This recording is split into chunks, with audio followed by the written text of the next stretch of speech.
Chapter 86. But Gu Mingming felt a tightness in her throat. She was really not good at rejecting, but no matter how seductive or immortal Leah was, Gu Mingming really could not entrust her entire life to him so carelessly. We've only known each other for 3 days. You still have a lifetime to slowly familiarize yourself with me. Leah supported the back of Gu Mingming's head with one hand, while the other wrapped around her waist tightly. He was afraid that he would hurt her if he used more strength, but he was afraid that she would break free and never come back if he used less strength. Gu Mingming tried to push Leah away, but to no avail. Compared to males, even if she had 2 years of bodybuilding training, she was still considered a weak girl without the strength to truss a chicken. Leah, I'm sorry. Gu Mingming gave up struggling and allowed Leah to hug her like that. She knew that males in the beast world had extremely good hearing, so with the distance between them, even if her voice was soft, Leah would definitely be able to hear it clearly. A lifetime is too heavy a promise. I can't give my entire life to someone I've only known for 3 days. Lee's back stiffened. He thought that after what happened in the past, his heart would no longer hurt. But he was wrong. But you accepted Elvis. Leah looked down, a tinge of dejection in his eyes. Huh. Gu Mingming's brain was a little slow. She seemed to know something incredible, but could not explain exactly what it was. Leah looked at Gu Mingming's reaction and suddenly asked, not knowing whether to laugh or cry. Don't tell me. You don't intend to mate with Elvis too? What a joke. Elvis is my godmother. Gu Mingming jumped up out of reflex, but after saying that, she suddenly remembered, damn, Elvis helped her change her sanitary pad before. And he even changed his clothes from head to toe, F***CK. What happened to the promised sisters, godmother and daughter? Gu Mingming looked up at the sky and sighed. I've been tricked by a wild wolf. Leah laughed and squinted his eyes. His gaze drifted to the distance, looking calm but with a hint of murderous intent. So the first partner in your heart is Barit? How is that possible? Gu Mingming shook her head heartlessly. I only see Barit as a friend. The kind of friend who can care, hug and kiss? Leah raised his eyebrows and asked. Gu Mingming facepalmed. Damn it, could this joke ever get over with? Seeing that Gu Mingming did not reply, Leah curled his large tail and scooped Gu Mingming into his arms. Her tiny waist was pressed tightly against Lee's firm abs, and both her feet were off the ground. Other than Leah, she did not have any other support points, so she could only wrap her arms around Lee's neck to maintain her balance, but her upper body instinctively moved backwards, trying to widen the distance between them. But why would Leah let her have her way? One of his hands had already grabbed the back of her head and fixed her in front of him at a distance of about a fist. With a smile that was not a smile, he said, Ming, if you feel that 3 days is too short and is not enough for you to believe my sincerity, then, before you feel that it is long enough, let me be your friend. The kind of friend that you can care, hug, kiss. As Leah spoke, he slowly inched forward. His target was naturally Gu Mingming's tender and delicious lips. Gu Mingming crossed her arms in front of her chest and blocked Lee's kiss. She laughed dryly. Ha, it's good to be friends. Let's start from being friends. Friends can kiss. Leah said unhappily. There are many types of friends too. Not every friend can be kissed. Gu Mingming said seriously. No. Leah raised his head and said in a slightly commanding tone with a sense of pride. I want to be your only friend. Other than me, you cannot be polite to any other friend or else I will kill him. Leah raised his head and looked at Gu Mingming. Aside from the topic, come my little babies. Today's prize-winning question and answer session. Old godmother's real name is ________. The first prize for answering correctly is XXB30. The second prize is 20. The third prize is 10. The prize for 40 minus 10 is 5. The prize for 11 minus 20 is 2. It's just a small token for fun, babies, don't despise it. Chapter 87. Leah looked serious and Gu Mingming could not help but recall his decisiveness last night, as well as the blurry image in the depths of her memory. On a dark and windy night, that man whose face could not be seen clearly carried her with one hand, while the other hand easily broke Colin's arm, saving her from the hands of the Grim Reaper. She would not doubt Lee's words. This was the beast world, where violence was justice, and only the strong could enjoy the spoils. Leah had enough ability to fulfill every word he said, and even if he did it, no one would find it inappropriate. The winner was the king. That was the logic. But the education and living environment that Gu Mengmeng had received meant that she was unable to accept the fact that human life was just an ordinary and common setting like everyone else here. She was even more unable to accept the fact that others would simply die because of her. Leah, the world is so beautiful, but you are so hot-tempered. This is not good, not good. Gu Mengmeng nodded her head seriously, trying to convince Leah to give up on that cruel idea. Lee's coquettish gaze landed on Gu Mengmeng's little face. His index finger gently lifted her little chin and accepted her gaze. The corners of his lips curled up slightly, making him look extremely flirtatious, graceful and noble with unparalleled elegance. Call me Daddy. For some reason, Leah liked this title very much, even though he did not know what Daddy was. Gu Mengmeng's lips twitched. What an instant drama. She even suspected that what Leah had said just now was purposely teasing her. Not calling me that. Gu Mengmeng turned her head away proudly. Who was not a baby? Really not calling me? Leah was not angry. He just swayed his big tail lightly and looked at Sandy, who was walking towards them from afar, deep in thought. He said, "This world is not so beautiful after all." Gu Mengmeng followed Lee's gaze and saw that Sandy had already walked to the edge of Elvis's territory, receiving a pile of unknown things from his mails. She carried them and walked towards them. Leah seemed to be doing it on purpose. His slender and bony fingers stretched out one by one in front of Gu Mengmeng, his fingertips growing sharp nails at a speed visible to the naked eye. Was he going to be irritable? Gu Mengmeng immediately gave up on her principles and hugged onto Lee's thighs. Daddy Leah, please calm down. Leah pretended to be hesitant as he looked at Sandy and then at Gu Mengmeng. He asked with 30% threat and 70% anticipation. Between Sandy and me, who do you like more? Gu Mengmeng flattered him without any principles. I like Daddy Leah. Leah smiled in satisfaction and retracted his fingernails. He tapped Gu Mengmeng's little nose lightly and said, "Don't call others Daddy. This title belongs to me only." Yes, Daddy Leah. Gu Mengmeng nodded her head vigorously.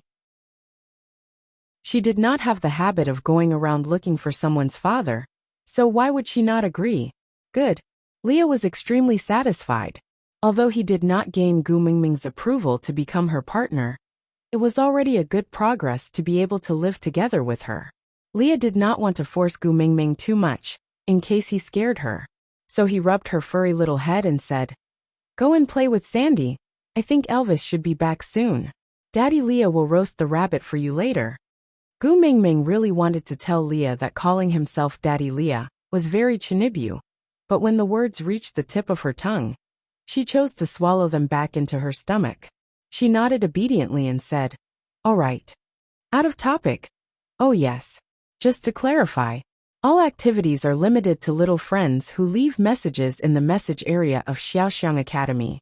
Because Xiaoxiang's authors don't have a backer on QQ Reading, we can't set up any rewards. Dear readers, if you are willing to have fun with Jeaner, please download the Xiaoxiang Academy app. Also leave a message. Collect. Chapter 88. Leah gently let go of Gu Mengmeng and placed her on the ground steadily. Then, he slowly stretched out his large tail and followed Gu Mengmeng's rhythm as she ran towards Sandy until his tail could no longer touch her. Leah retracted his tail and looked at Gu Mengmeng's radiant smile with a doting expression. He pondered over what Gu Mengmeng had said just now. The world was so beautiful. Yeah, it was indeed beautiful. This was unprecedented. Leah turned around to start a fire. Although he was fearful of the fire demon, it was a necessity for his Gu Mengmeng to eat. So what if he had to use his bones as firewood? On the other side, Gu Mengmeng pounced towards Sandy happily. She took the things from her hands and asked, "Why did you bring so many things over?" Sandy distributed the things to Gu Mengmeng and said, "You left just like that just now and forgot to take the yellow gravy that everyone gave you." Gu Mengmeng slapped her forehead in realization. Then, she rubbed her hands together with a money-grubber face and said, Ayaya, that's great, Sandy. You're really my lucky star. Elvis just happened to go hunting. Let's roast meat with honey later. Sandy remembered that Gu Mingming mentioned before that their original tribe called the yellow gravy honey. At the thought of roast meat, Sandy swallowed her saliva instinctively. But looking at Leah, who was starting a fire behind Gu Mingming, Sandy twisted her fingers and said with some grievance, Today is the first time Elvis and Leah are your partners. This day is too precious to them. Sandy looked at the yellow gravy in Gu Mingming's hands. She imagined the combination of the sweet yellow gravy and the delicious roast meat, and what kind of amazing taste would be produced. That would definitely be an unprecedented delicacy. Wiping away the saliva that flowed down from the corner of her mouth, Sandy endured the huge torment in her heart and said, I'll come and eat with you next time. Before she finished her sentence, Sandy had already turned around to leave, but her pair of meaty feet were rooted to the ground and could not move an inch. Gu Mingming looked at Sandy's struggling back view and the meaty hands that were purposely left behind for her to hold. She burst out laughing. She walked to the front of Sandy and stuffed the yellow gravy into her arms. Leah, Elvis and I don't have that kind of relationship. If you want to know the details, why don't you stay and eat with us? Let's talk while we eat. Huh. Sandy's heart sank into two huge whirlpools. The whirlpool on the left was why Gu Mingming said that Leah and Elvis did not have the kind of relationship she had imagined. The whirlpool on the right was, when would the roasted meat be cooked? Which one should I ask first? Sandy was extremely conflicted. Gu Mingming looked at Sandy's conflicted expression and nudged her with her shoulder. Stop daydreaming and come over to help. Oh, okay. Sandy was a little excited. Help. Gu Mingming asked her for help. Ever since she was young, she had only been waiting to eat, drink, and be taken care of. When she was young, it was her father, and when she grew up, it was her partner. They had always told her, be good and wait, it will be ready soon. This was the first time someone had asked her for help. Sandy was so agitated that she almost cried. But Gu Mingming had no idea what kind of feelings she had brought to Sandy's heart. Wasn't it normal for best friends to help each other out? Sandy blindly followed behind Gu Mingming, her little hands clutching the sides of her dress nervously. Her eyes shone with anticipation and nervousness. What would Gu Mingming ask her to do? She seemed to not know how to do anything. Aside from the topic, Gina brought Gu Mingming, Elvis and Leah, asking for love in all sorts of ways. Please don't be a novelist, you must catch up with the updates. Chapter 89. Gu Mingming skipped to Lee's side with Sandy. At this moment, Leah had just started a small fire by mimicking how Elvis had drilled wood to start a fire on the punishment platform. Leah frowned slightly. Animals had a more sensitive sense of smell than humans, and orcs had a better sense of smell than animals. The smoke had obviously made Leah choke. Gu Mingming had always been a person who took pity on beauties. Her heart ached when she saw Leah in pain. She hurriedly took over the wooden stick from Lee's hands and said, It's all right, Daddy. Leah, go and rest. Leave this to me and Sandy. Lee's lips curled up slightly. He liked how Gu Mingming was concerned about him. With a slight curl of his big tail, he circled Gu Mingming and placed her behind him, using his body to block the smoke for her. He looked at her gently from the corner of his eye and said, My heart will ache if I choke you. Thump thump. Daddy. Leah was really good at flirting. Gu Mingming felt her bones soften, and she almost drowned in Lee's faint smile that could turn all living things upside down. No way. No way. Gu Mingming turned to look at Sandy, who was sitting obediently at the side. Are those your males squatting and smelling the smoke over there? Sandy looked in the direction that Gu Mingming was pointing at. She then turned around and nodded at Gu Mingming. Yeah, it's Bode and the rest. Why don't they come over? Gu Mingming was puzzled. Sandy seemed to be used to Gu Mingming's lack of common sense. She did not think much about it, and just patiently explained. This is Elvis's territory. Without his permission, other males cannot enter as they please. If not for you, even a female like me cannot enter as she pleases. Gu Mingming asked in a daze. Has Elvis always been so unsociable and doesn't interact with others? Sandy could not help but shake her head. It's not that Elvis is unsociable. Every male has his own sense of territory. He can't offend any other males, or else he will be seen as a provocation and be attacked. Gu Mingming blinked and rubbed her chin. Then what if I want to look for you in the future? If I accidentally enter someone else's territory, won't I die a horrible death? As Leah added dried leaves to the fire, he said nonchalantly, Don't worry, you have Elvis and me. No one can hurt you. Gu Mingming's eyes sparkled like stars. She clasped her hands in front of her chest and looked at Leah with admiration. Daddy Leah is so reliable. Leah smiled without saying a word. He was in a good mood, as he added a bunch of dried leaves to the fire, almost extinguishing the small flame that had just started. Gu Mingming, why did you call Leah Daddy? What exactly does Daddy mean? Sandy tilted her head and asked Gu Mingming with a curious look. Papa. Gu Mingming felt a deep sense of despair. The Papa and Mama combo was the first word she learned when she was learning to speak, but she did not know how to use literal words to explain this form of address. After thinking for a while, Gu Mingming finally squeezed out a sentence. Daddy is the most reliable male in this world. He will save us from any danger or hardship. No matter what kind of difficulties we encounter, he will stand in front of us and protect us for the rest of our lives. Daddy is the only male in this world who will never abandon us or betray us. She said the only Lee's heart skipped a beat. This was the first time he heard such a familiar yet foreign word from a female. Was he the only, she said? Aside from the topic, today's Q&A, Sandy has a crush on a single male in Saint Nazaire. May I ask if this male is ______? Same rules. The first baby who answers correctly will get XXB 30. The second will get 20. The third will get 10. 11 to 25. 21 to 33. Chapter 90. Oh, so Daddy is what you two partners call each other. Hee hee. Then I will also call Bode Daddy Bode in the future. Sandy thought that Daddy was like honey, and was just a dialect. But before she could finish her sentence, she felt a chill down her spine. She looked towards the source of the chill, and saw Leah smiling at her with a burning wooden stick in one hand. That smile was so cold that it sent shivers down one's spine. Crack! The wooden stick in Lee's hand was crushed into pieces, and some sparks splashed onto Lee's body. However, he did not care, and just maintained that cold smile. In a clear voice he said, This title belongs to me. Oh. Sandy shrank her neck and nodded pitifully. Leah was so scary when he had a partner. He even threatened females. He was not like this in the past. Sobs, sobs, sobs. She wanted to cry but did not dare to. She felt so wronged.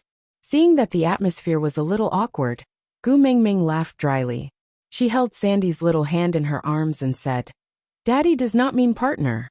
It is a kind of blood relationship, a kind of familial love. It is a kind of connection that cannot be severed no matter what. It is very simple but also very complicated. I will explain it to you when I have the chance in the future. Now let's talk about roasted meat. Alright? Yeah. Sandy nodded her head as if she understood, but did not probe further. She only hoped that the chapter on Daddy would be over as soon as possible. Lee's face darkened even more, and he looked especially angry. Because Gu Mingming just said that Daddy did not mean partner. You do not intend to mate with Leah? Sandy grasped the main point with a face full of shock. She completely ignored the fact that Lee's veins were popping out from her roar. Gu Mingming shook her head honestly and said, At my place, we do not mate as soon as we reach adulthood. We will start off as friends, and after we understand each other to a certain extent, we will become lovers when we feel that it is right. After a few years of dating, we will get used to each other, and when everything is right, we will then seek the approval of both families and become partners under the blessings of all our friends and family. Sandy was confused. Friends, wasn't it like the relationship between her and Gu Mingming? Will we become lovers in the future? Sandy asked in confusion. Uft! Gu Mingming burst out in laughter. My sexual orientation is normal. I only like pretty boys. You don't like me anymore? Sandy's eyes were misty, and it looked like she was about to burst into tears. It wasn't easy for her to make a friend if Gu Mingming didn't like her. Then would she become all alone again? Although her partners treated her very well and loved her very much, she always felt that there were some things that she couldn't tell them. But Gu Mingming was different. Although they had only known each other for a short 2 days, Gu Mingming gave her a very warm and special feeling. She really liked Gu Mingming. Haha, Gu Mingming laughed heartily and hugged Sandy tightly. She rubbed her furry little ears and said, "The like I mentioned is referring to the choice of partners. As a good friend and bestie, I like it a lot, really?" Sandy asked doubtfully. Her big innocent and clear eyes fluttered, making Gu Mingming's heart soften. "Of course it's true. You are kind and pure, gentle and cute, kind and not pretentious, friendly and caring. What reason do I have not to like you?" Gu Mingming held Sandy's chubby little face in her hands and kissed her. Sandy blushed and giggled. "I like you the most too." Sandy blushed and giggled. "I like you the most too." Aside from the topic, the competition is tomorrow, and I don't know what the outcome will be either. I'm so nervous, so nervous. Babies, let's give it a try. Bookmark and leave a message. If you have any flowers, give them to me. Chapter 91. In your world, all males and females start off as friends, then become lovers, before finally becoming partners? Sandy blinked her big innocent eyes and tilted her head to ask. Gu Mingming played with Li's big tail while nodding her head and answering, "Not necessarily. We have a phrase called love at first sight. It's two people who can recognize each other in the bustling crowd, as if they are the other half of you that you have been searching for years. Then, the heavenly thunder and the earthly fire went out of control, and they got married just like that. Oh, marriage means mating." Sandy nodded her head as if she understood, then continued asking, "Then why didn't you fall in love with Leah at first sight?" Cough cough. Gu Mingming almost choked to death on her own saliva. Sneaking a peek at Leah, he was indeed smiling, but that smile looked dangerous no matter how she looked at it, as if he would rush up and strangle Sandy anytime. Gu Mingming roared in her heart. "I say, Sandy, you have to be more careful. Why did you have to rub it in?" But even though she was cursing in her heart, Gu Mingming still had to come out to smooth things over. So she shrugged her shoulders and avoided Li's gaze guiltily. It was clearly written in his eyes. "Please start your performance. I am waiting to hear your explanation." Gu Mingming opened her mouth to say something, but almost bit her own tongue. But Sandy did not let it go, and added another stab. "Don't you like pretty older brothers? Leah is so pretty." Gu Mingming facepalmed. She decided to give Sandy the Best Bad Friend award. But Leah smiled, and whispered into Gu Mingming's ear like a spring breeze. "In the entire beast world, I am afraid there is no one more good-looking than me. So, you like me, how about that?" Hehehe. Gu Mingming thought to herself, was Daddy Leah selling himself? Wasn't he afraid that she would really pounce on him, after being obsessed with him? Oh, he definitely did not know that there was a phrase in the modern world called fast food love, the kind that leaves after eating without taking responsibility. Just as Gu Mingming was fretting over how to reply, she saw a black wolf with something in its mouth dashing towards her from afar. Strangely enough, Gu Mingming did not feel afraid at all when such a ferocious beast pounced on her. Instead, she felt a sense of familiarity and intimacy. She jumped down from Li's tail, waved at the black wolf and shouted, "Leader!" Elvis's heart warmed. This was the first time he understood the meaning of family. In that dark, cold cave, there is a little girl waiting for you to come back. That was why he unconsciously sped up when he was hunting just now, as if something was pulling him back quickly. So this was what it meant to be anxious to return home. It was only because she was waiting for him, and he couldn't wait to see her wave at him. As Elvis decelerated, he transformed into human form to prevent himself from crashing into her. Elvis grasped the perfect distance. After he completed his transformation and deceleration, he stood steadily in front of Gu Mingming, with a distance of half a step between them. Holding a bunch of rabbits in his hand, Elvis could not wait to wrap his other hand around Gu Mingming's shoulder and bring her into his arms.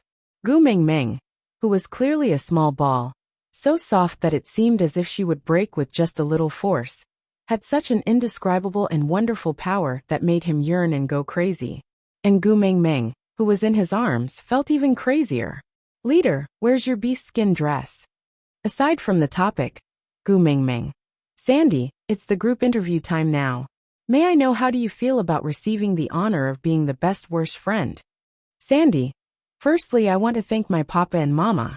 Without them, I would not have been born. Secondly, I want to thank CCTV, Beast World TV, and all the other TV channels. Thank you for everyone's recognition and love for me. Of course, the person I want to thank the most is my best friend, Gu Mingming. If it wasn't for your help, I would never have received this award. Half of this honor is mine, and the other half is yours." Chapter 92. Bobo. "Leader, your clothes." Gu Mingming said each word with a trembling voice. Her entire body froze, and she did not dare to move an inch. Yes, she was a girl who was slightly infatuated with girls, but that was only in the area of moving her mouth. When it came to real combat, she had the heart, but not the guts to do it. Elvis hugged Gu Mingming, not willing to let go. He enjoyed the endless warmth that she gave him, and the blissful feeling that spread throughout his body made him sink in and infatuated with her. Where are your clothes?" Gu Mingming swallowed her saliva. Damn! Every single hair on her body was reminding her that she was being hugged by a naked male. Any careless touch would cause goosebumps all over her body to fall off. "I threw it on the way." Elvis would never say that his beast skin dress was torn off by a tree branch because he was in a hurry to see her. He was too stingy to turn back to pick it up for 2 seconds, so he transformed into his beast form and ran back. Gu Mingming swallowed her saliva and silently cursed Leader for being so rich. The fist-sized luminous pearl was crushed just like that, and the top-quality fur was thrown away just like that. Rich. What about that? Sandy is watching. Gu Mingming really wanted to push Elvis, but any random movement of hers now would very likely cause her to touch something that she should not touch. So Gu Mingming could only stiffen her body and breathe carefully, afraid that it would cause unnecessary misunderstandings. Elvis's lips curled up, and a strange feeling spread in his heart. She minded other females seeing his body. "Help me wear it." Elvis stretched his hand out to Leah, and Leah took down the beast skin dress, hanging near the entrance of the cave, and threw it to him.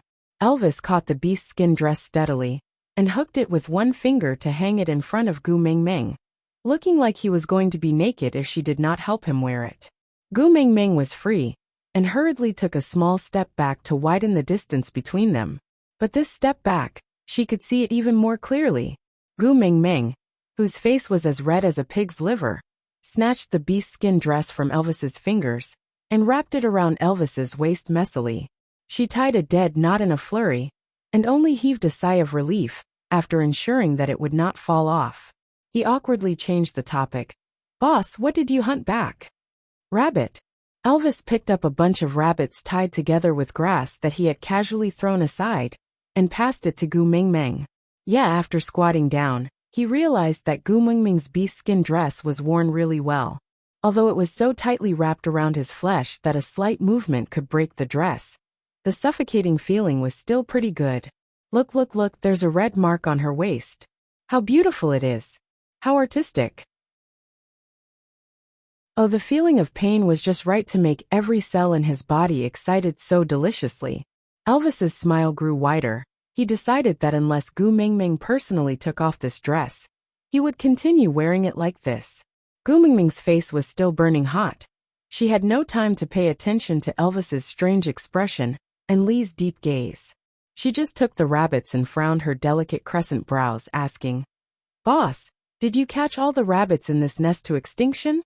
"Yeah," Elvis replied with a single word cheerfully. He did not know what extinction meant.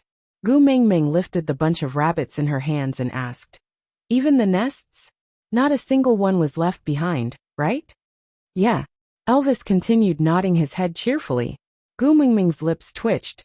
She sat cross-legged on the ground and started to untie the little rabbits. She said as she untied them, "You should at least leave a descendant for others, or else we won't have any rabbits to eat in the future." Aside from the topic, my babies, today is the last day of the PK. Collect your comments and click them. Tomorrow when the results are out, I will inform my babies immediately through the author's words. Today's prize-winning question and answer. Gina is planning to do something. Please listen to the question.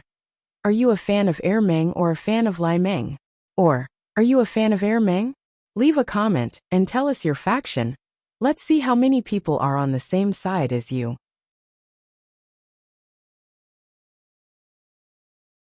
Chapter 93. Alright. Elvis did not care about the reason. As long as she said it, he was willing to do it. Gu Mingming untied the 4 little rabbits and looked around. She handed the rabbits to Sandy and ran to a nearby place to pull the tree vines.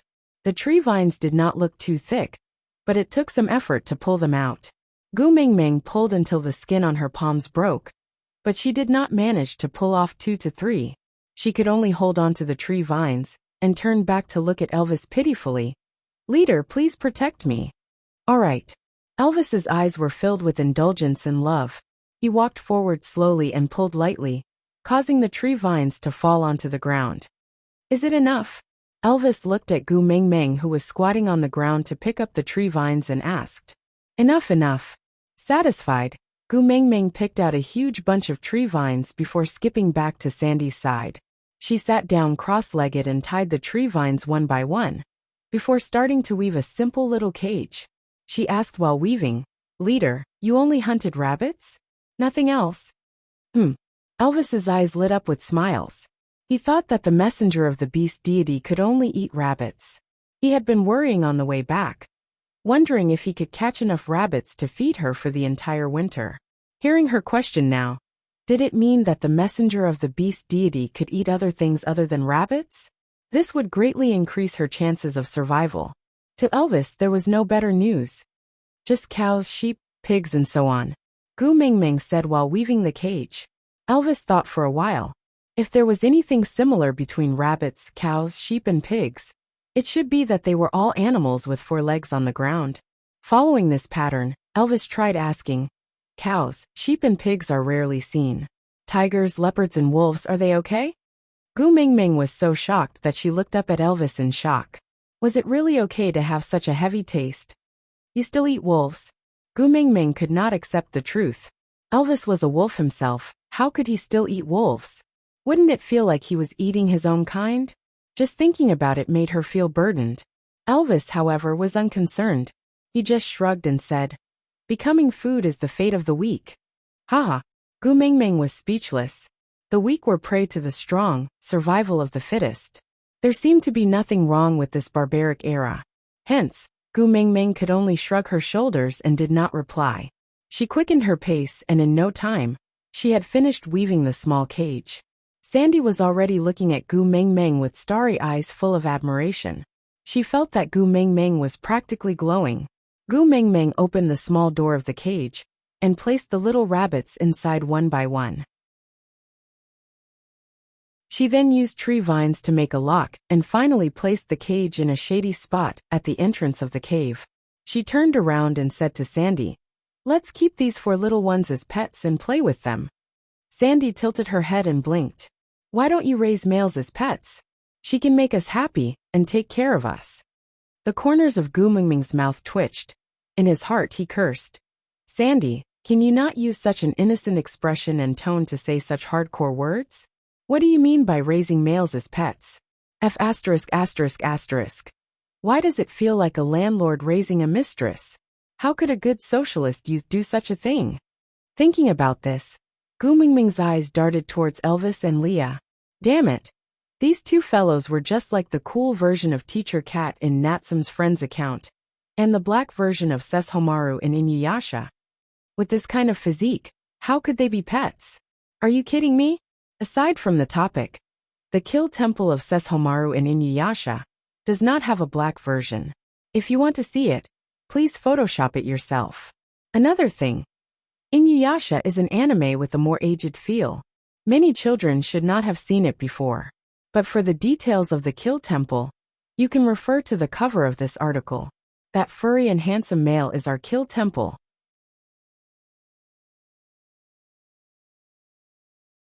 Chapter 94. Leah noticed Gu Mingming sizing him up and inched his face closer to Gu Mingming with evil intentions. He said ambiguously with an intimate posture, "You want me to be your beast pet?" No, how can I? Gu Mingming felt embarrassed as if she was caught red-handed. She waved her two little hands and hurriedly denied. Why not? Leah, on the other hand, seemed to be a little disappointed. He pulled Gu Mingming into his arms. Leah used his index finger to gently lift Gu Mingming's chin, his moist lips stopping at the tip of Gu Mingming's nose. His fragrance was so sweet that Gu Mingming's nose sank into it. Gu Mingming shuddered and stared at Leah, who was so close to her, dumbfounded. She did not dare to say anything. Leah then felt a little better. Although he did not say it, he was jealous of Gu Mingming's reaction when Elvis hugged her just now. This light taste was just to make up for it. Leah smiled in satisfaction. The tip of his tongue was still savoring the taste that belonged to her on his taste buds. It was slightly sweet and tasty. As a beast pet, how about a snow fox? Pure white, magnificent, able to pray for blessings and cure illnesses. Leah suddenly smiled meaningfully, then moved his lips to Gu Mingming's ear and bit on her exquisite earlobe.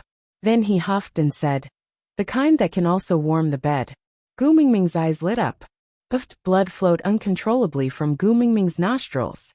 F******. Daddy, Leah broke the rules. Aya, Gu Mingming, you're bleeding. Sandy appeared to be even more nervous than Elvis and Leah. Her roar snapped the two of them back to their senses. Why was she bleeding from her nose? Did she hurt her head? When Leah was beating someone up last night, did someone get past Leah and hurt Gu Mingming? It shouldn't be. The two males fell into a state of confusion.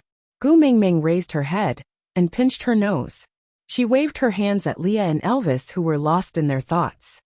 It's nothing, it's too dry. I'm just not used to it. Leah and Elvis looked at each other, but did not know how to reply. They had never encountered such a situation before. At that moment, even Leah did not know what to do.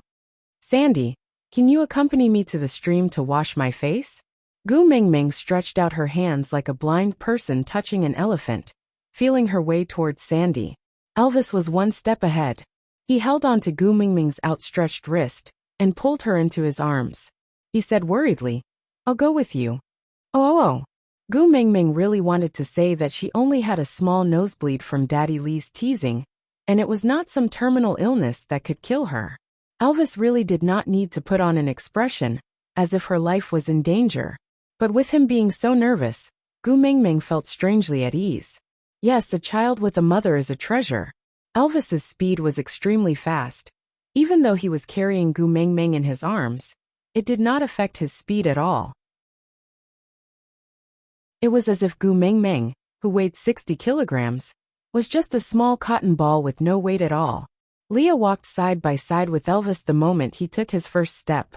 The smile on his face was unknowingly replaced by worry. He did not say much and only said two words lightly, "Let's go together." Sandy was extremely anxious, but there was no way her speed could catch up to Elvis and Leah. She could only huff and puff as she ran behind them. After they left Elvis's territory, Bode carried her all the way to the stream. Elvis and Leah ran frantically towards the stream one after another. In addition to Gu Mingming's rutting fragrance, they had long attracted the attention of the people in the tribe. In addition, Sandy, the worst friend, followed closely behind. She shouted as she chased after them. Hurry, hurry, hurry. Gu Mingming has lost a lot of blood. I don't know if she will die. I'm so worried, run faster." Yeah, the news of Gu Mingming's death spread throughout the entire Saint Nazaire in an instant. Aside from the topic, this was the last chapter of the PK period. The PK would start later. So nervous. No matter what the outcome was, Jean Eyre and Gu Mingming were extremely grateful for the companions and hard work these 3 days. Thank you for your passion and love. It makes me feel very warm. Chapter 95. By the time Gu Mingming and the rest reached the stream, the nosebleed had already stopped. But since they were already here, she might as well wash her face.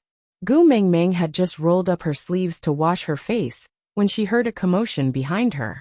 Gu Mingming, who was squatting by the stream, was instantly petrified. What kind of scene was this? Males with bruised noses and swollen faces were rushing over hurriedly, as if they wanted to see someone for the last time. Gu Mingming tilted her head and froze on the spot. Before she could ask what was going on, Sandy, who was at the front, had already hugged her. She said tearfully, "Gu Mingming, don't hide it from me. What happened to you? Hurry and tell me." I just had excessive internal heat," Gu Mingming answered honestly. "Look, I washed my face twice and I'm fine now." Sandy did not believe her.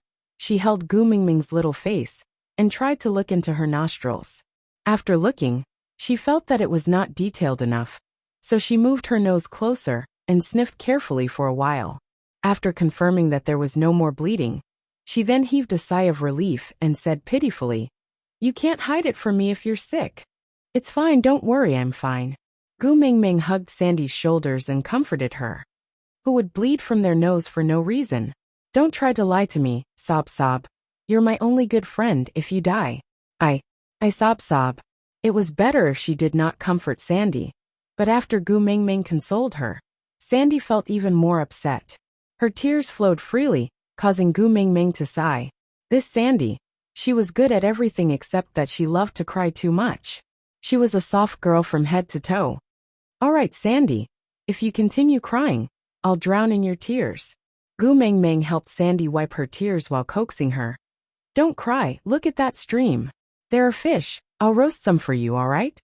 Fish. Hearing that there was food, Sandy stopped crying with difficulty. Her eyes, which had yet to fade from tears, were as clear as the night sky that had been washed by water, clean and transparent. "Look, that's it." Gu Mingming pointed at the big fat fish swimming leisurely in the stream, as if it was not afraid of humans at all. "Water shuttles taste horrible. They taste fishy and have thorns." Sandy looked at the small fish with a look of disgust and curled his lips. Shaking her head, she pulled Gu Mingming's arm and said coquettishly, "Gu Mingming, let's just roast the rabbits. Look at how many rabbits Elvis caught just now. Other than the ones you reared, there's still enough for us to eat." Sandy saw that Gu Mingming was unmoved and was still staring at the water shuttle with sparkling eyes. She made up her mind and stomped her feet. "At most, I will eat less and let you eat your fill first, all right?" On the other hand, Gu Mingming grabbed Sandy's little hand and pulled her in front of her.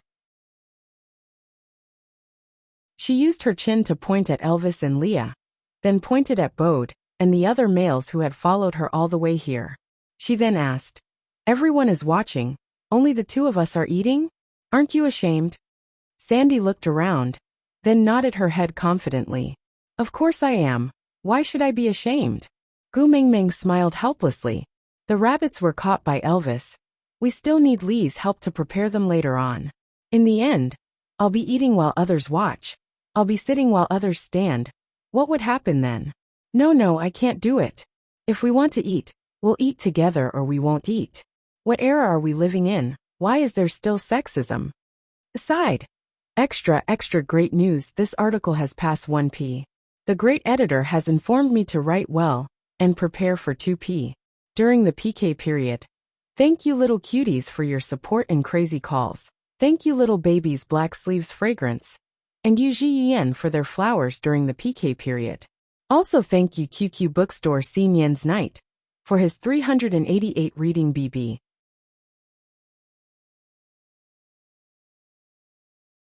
Chapter 96. Of course, Sandy did not know what gender discrimination was, because the beast world had always been like that. It was only right for females to have priority in all resources. But it was also right for females in the beast world to be willful, especially for the first beauty of the tribe like Gu Mingming. She could do whatever she wanted, not to mention a mere water shuttle. Even if Gu Mingming picked up a rock from the ground and said it was a delicacy, there would be males who would stand out to chew it into pieces and praise it as delicious. Anyway, the males would be the ones to eat the worst food. So Sandy did not insist, and just treated it as playing with Gu Mingming. She nodded her head and said, "All right, whatever you say. But we have to agree. After you roast the water shuttle, we will roast the fish to eat." "All right." Gu Mingming nodded her head, then looked at Bode and Sandy's other males who were following behind Sandy. They wanted to get closer, but seemed to be afraid of Elvis and Leah. She rubbed her chin and smiled sneakily. But we can't let Elvis prepare everyone's food by himself, right? Can we ask those from your family to come over and help? Sandy turned around to look at Bode. Just as she was about to nod her head, she hesitated and peeked at Elvis and Leah from the corner of her eyes. She whispered into Gu Mingming's ear. It's not a big deal to help, but Elvis has to agree first. Gu Mingming looked back at Elvis in confusion and shrugged her shoulders in confusion, asking, What do you mean? Sandy wrinkled her nose at Gu Mingming, pretending to be disgusted. Then, she inched closer and said in an even softer voice, Elvis is the leader of the tribe and has the priority to hunt. Wherever he is, as long as someone snatches his prey within the range of his scent, it will be considered a provocation, and he will teach that person a harsh lesson. Bode and the rest are not Elvis's match. Gu Mingming opened her mouth and nodded her head as if she understood. Then, she turned around to look at Elvis and said, Leader, can we ask Sandy's males to come over and help us prepare some food? Elvis rubbed Gu Mingming's little head lovingly. After confirming that her nose was no longer bleeding, he felt relieved and his mood turned for the better. He scooped Gu Mingming into his arms and hugged her with one arm. His eyes were filled with so much indulgence that it could melt into water. His voice was low and thick, like the playing of a cello. Here, you have the final say. Gu Mingming chuckled and gave Elvis a thumbs up. Leader, you're so reliable. Elvis seemed to be used to hearing Gu Mingming talk about irrelevant things, and did not think about what she meant by atmosphere. Looking at her expression, it was definitely not something bad, so he accepted it gladly. Gu Mingming jumped down from Elvis's arms and held her head high, looking like a little villain intoxicated by success. She cleared her throat and said, Those who want to eat together later, prepare your own ingredients. Elvis nodded. Gu Mingming's words caused a huge commotion among the males. Gu Mingming, can we eat with you? Amidst the cheers, all of them were asking the same question. Gu Mingming nodded and said, Of course you can. The more people there are, the more delicious the food will be. Oh. After a round of cheers, the single males scattered off to hunt. This was a chance for them to display their skills in front of Gu Mingming. She must have wanted to test everyone to see whose hunting skills were stronger. So she asked everyone to stay for a meal. After all, winter was coming soon and hunting skills were naturally the most important factor in choosing a partner.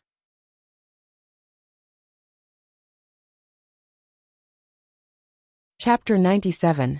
At that moment, Gu Mingming still did not know what kind of weird ingredients she would face later on. Looking at everyone's energetic looks, he grinned and thought to himself, Looks like everyone is hungry. You guys. Gu Mingming waved at Bode and the rest. Can you go into the water and help me catch 2 fish? Bode did not reply and just looked at Sandy, as if waiting for her to say something. Sandy nodded without hesitation and said, Of course, Bode is a very good swimmer. Bode was pleased by Sandy's praise, and his gaze was filled with a, I really don't know what to do with you smile and love. He nodded and said, Sit by the shore and wait for me. Don't go near the stream, understand? Sandy pouted. She was obviously not too happy. Gu Mingming would ask her for help but Bode, and the rest still treated her like a piece of trash, and only asked her to wait by the side. Good girl. Bode cupped Sandy's chubby little face with both hands, and waited for her promise with anticipation in his eyes. I know, hurry and go. Although Sandy was unwilling, she did not have the heart to resist. Used to, what a scary word. After getting Sandy's promise, Bode nodded his head in satisfaction. He gently kissed Sandy's forehead and said gently, Wait for me. Then, he untied the beast-skin skirt tied around his waist and transformed into a leopard. With a leap, a yellow shadow leaped into the water. Perhaps it was because the people in the beast world did not like to eat fish, so these fat and strong fish did not have any sense of danger. Even if a ferocious beast like Bode jumped into the water, they did not care. They swam and ate whatever they wanted, as if they did not care about Bode at all. Bode raised his claws and slapped the water, splashing water up to a meter high. Before the water droplets fell back into the stream, 2 fishes as thick as Gu Mingming's thighs landed in front of Gu Mingming. Handsome. Gu Mingming instinctively praised him. She looked at the two fishes and her mind spun rapidly. Pickled cabbage fish, boiled fish, squirrel fish, braised fish and fish meat hot pot. What the F***? Gu Mingming swallowed her saliva and cursed that beast deity in her heart. What kind of lousy place was this? There wasn't even a seasoning. Sob, sob, sob. Every time it was time to eat, Gu Mingming would miss the borders of the modern world. Now that he thought about it, instant noodles were simply the best in the world. While Gu Mingming was lamenting the lack of spices, Leah and Elvis had already stepped into the stream. However, neither of them transformed and maintained their human forms. Elvis could not bear to remove the beast skin dress that Gu Mingming had helped him wear, while Leah did not want Gu Mingming to see him drenched. After all, a drenched fox was not a peerless beauty. Admittedly, Bode was Sandy's partner, and would definitely not pose any substantial threat to Renbao and Leah. But, if he was defeated by another male in front of his own female, how could he still have the face to live? Furthermore, why should others prepare the food that their female wanted to eat? Once these two brothers reached a tacit understanding, what could they not accomplish? Hence, not long after, the fish in front of Gu Mingming had piled up into a small hill. Gu Mingming snapped back to reality and hurriedly waved her hands. Sigh, enough, enough. If you can't finish them, don't catch them.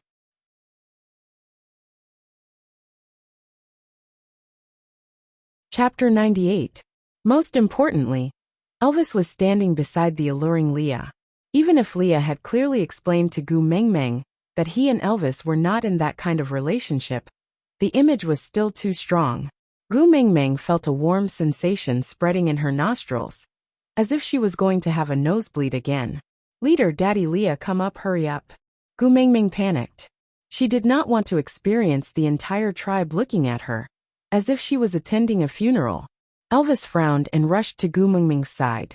As his body was wet, he did not dare to carry her. He just held her shoulders and asked with a serious face, "What's wrong? Are you feeling unwell?" Gu Mingming waved her hands and laughed awkwardly. Could she say that she was about to have a nosebleed from the cuteness of Elvis and Lee's rotten image? Really, Elvis did not seem to believe her. Leah followed Elvis onto the shore. He stood behind Elvis and watched for a while. Finally, he stretched out his slender and bony hand to touch Gu Mingming's forehead.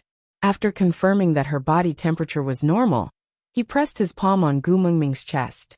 His heart, which had just relaxed because she did not have a fever, suddenly became anxious again. This heartbeat, why was it so fast? And it seemed to be getting faster. Leah frowned and was about to say something when a crisp slap landed on Lee's face, followed by Gu Mingming's earth-shattering and deafening high-pitched scream. Leah frowned. Leah frowned. Leah was bewildered by the slap, and Elvis was even more dumbfounded by Gu Mingming's scream. Even Sandy, who had been watching from the side, was dumbfounded and did not know what had happened. The one who reacted the fastest was Bode. He jumped out of the water and stood in front of Sandy. He looked around warily, thinking that there was an enemy invasion. Gu Mingming shouted until the last bit of air in her chest was sucked dry. She then stopped with a red face. She crossed her arms in front of her chest and hugged her shoulders. She glared fiercely at Leah, as if she was about to cry. She was like a young wife who was being teased by someone glaring at a hooligan. Leah pointed at his own nose in confusion and asked, "Did I do something wrong? What the hell?" Gu Mingming looked at everyone else who had a blank look on their faces. She really wanted to cry but had no tears. If this was the modern world, Lee's actions would definitely be considered sexual harassment. But in this era, what kind of era was this? She had hugged Colin, and Sandy had wanted her to take Colin as her partner. She had been attacked in the chest, and no one had spoken up for her. Clenching her teeth, Gu Mingming answered fiercely, "No." How the hell was he supposed to explain that a girl's body couldn't be touched casually? Telling orcs like them, who didn't even know what their daddy was useless. Gu Mingming felt extremely aggrieved, but she could not say it out loud. She could only press her face into a steamed bun, pouting as she walked towards the pile of fish. She stopped in her tracks and turned back to look at Sandy. "Sandy, come and help." "Oh, okay, I'm coming." Sandy still felt that she could not keep up with Gu Mingming's pace. She did not know why she was suddenly happy or angry, but there was one thing she knew. Gu Mingming always had her own reasons. She would not be wrong to trust her. Sandy answered as she walked towards Gu Mingming, but before she could take 2 steps, she was stopped by Leah.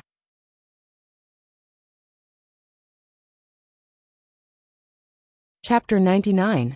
You have a secret in your heart. Leah stared at Gu Mingming, whose face was getting redder as he got closer to her. The curve of his lips brought a hint of warmth. If one did not look closely, it would look no different from usual. But the gentleness he exuded could not be deceived. No, no. Gu Mingming denied flatly. Leah did not insist. He just held Gu Mingming's little hand and pressed it against the left side of his chest, where his heart was. He gently hugged her waist and pulled her closer to him, so that Gu Mingming was pressed against his chest. I let you touch it back, so don't be angry, all right? Gu Mingming wanted to retract her little hand, as if she had been electrocuted. But Leah did not give her any chance. He placed his palm on the back of her hand, pressing it tightly against his chest. He tilted his head slightly and said with a gentle gaze, I have a secret in my heart. If I cut it out for you to see, you won't be angry at me anymore, all right? Huh. Gu Mingming fluttered her thick eyelashes, looking at Leah in confusion. Promise me. Leah smiled, extending his sharp claws in front of Gu Mingming, cutting into the flesh inch by inch along the edge of Gu Mingming's little hand. What are you doing? That bright poppy-like blood rolled down Lee's fingertips.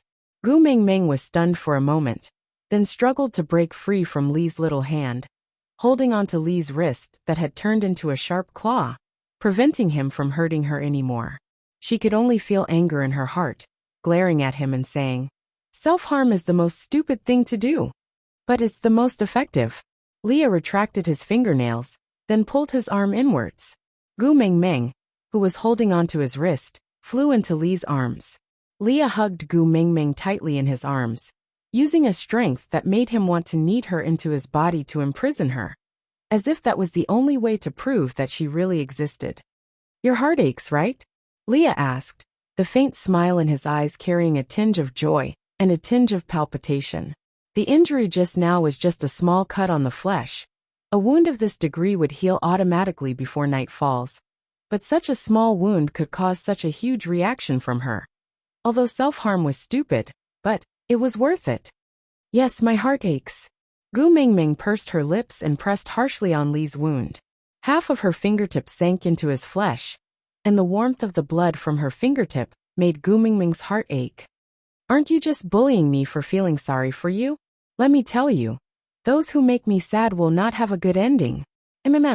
Leah arched his back and tiny beads of sweat covered his forehead. His eyes, however, were staring at Gu Mingming lovingly without blinking, not moving away from her face for even a moment. Seeing that Leah was in so much pain, Gu Mingming hurriedly retracted her little hand that was pretending to be fierce, but her wrist was held tightly by Leah, unwilling to let her escape just like that. You haven't seen that secret yet. Leah held Gu Mingming's hand and placed it into his wound, as if the person bleeding was not him. He smiled seductively and said, Cut open my heart, I'll let you see who it belongs to. Gu Mingming's eyes were filled with tears. No, I don't want that. Gu Mingming pulled back her hand with all her might. How could she be Lee's match in terms of strength? Seeing that her fingertips were about to touch Lee's wound again, Gu Mingming's big eyes were filled with pleading as she said in a sobbing tone, I beg you don't do this. Aside from the topic, it's time to promote the correct values again. Little cuties, self-harm is really an extremely stupid act. You must never learn it.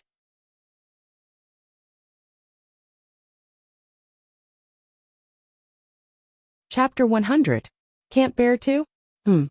Leah did not care about his wound at all, as if it was not worth mentioning.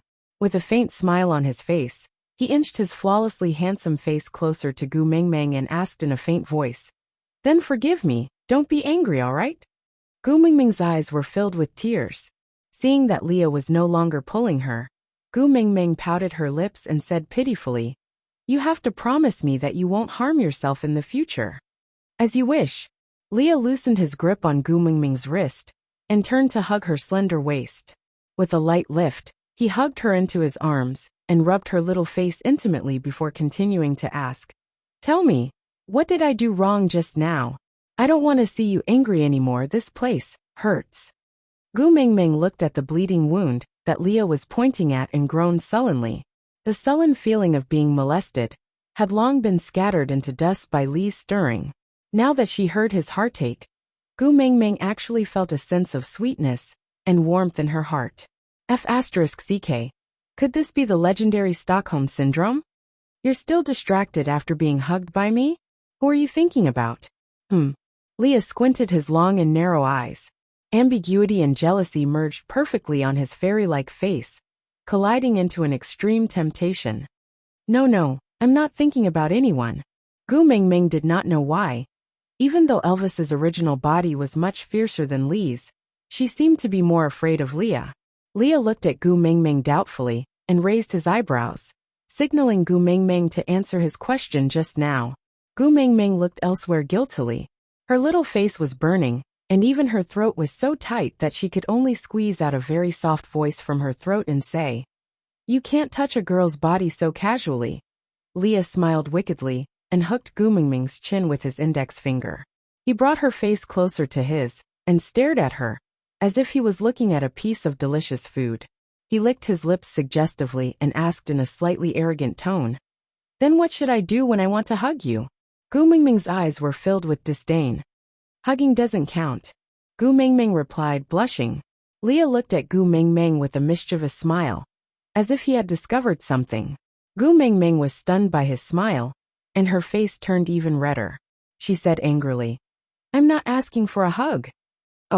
Oh. Li's smile became wider. He liked Gu Mingming's shy and bashful look. It was so cute. "Oh, what do you mean? I'm really not asking for a hug." Gu Mingming really could not explain herself. She pushed Leah and wanted to leave his arms, but this sly fox actually pressed the wound on his chest against her. As long as she used a little more strength, he would definitely bleed. Gu Mingming gritted her teeth and thought to herself, "Are you sure you can't bear to hurt me? You're ruthless, you've guessed correctly." "I really can't bring myself to do it." Leah did not answer Gu Mingming's question. He just used his index finger to hold her chin and asked, "Other than your heart, is there any other place that will make you angry if I touch it? Tell me, okay?" Once Leah asked this question, Elvis, who was standing at the side, could not help but perk up his ears. Gu Mingming said angrily, "You can't touch any place that is covered by clothes." Leah pondered for a moment, then said with a serious face, "Next time, I'll help you take off your clothes first." Gu Mingming was so angry that she screamed in her heart, "Hey, hurry and tell me you're not serious."